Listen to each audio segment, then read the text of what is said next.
Hey there, do-it-yourself technicians.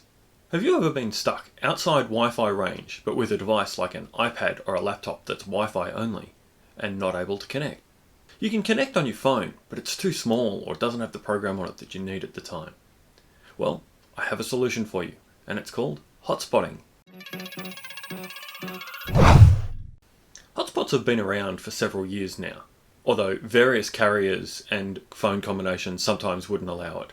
But these days, it's pretty much everywhere.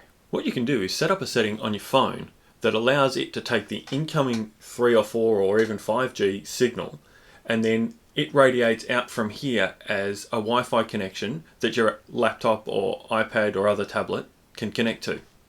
Of course, you want to make sure you've got plenty of data available on your phone plan before you try this, or you could get hit with a fairly hefty bill.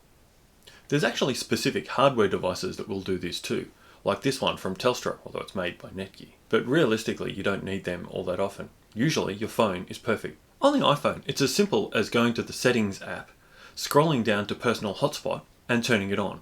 It then shows you down the bottom that there are 3 ways that you can connect. You can connect a cable, you connect via Bluetooth, or you can connect via Wi-Fi.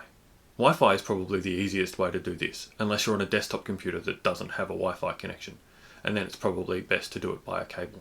For the Wi-Fi example, now that I've turned this on, I can go to my laptop and I can see that there's now a wireless network in the area called Tech Doctor's iPhone, which I can simply connect to using the password that's visible on the screen of my iPhone.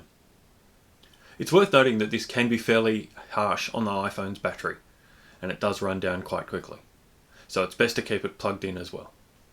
On an Android phone like this older Galaxy S7, all you need to do is pull down from the top twice, and there is a mobile hotspot option here. Once that's turned on, the Wi-Fi name pops up in the same way and you're connected. I hope that was useful for you. At the Tech Doctor, we're here to help you become your own technician and negotiate the technology maze. You can subscribe to our videos here or go to our Facebook group up here to ask your questions. There's also some videos here and here that you might not have seen before. Thank you so much for watching, and have a great day.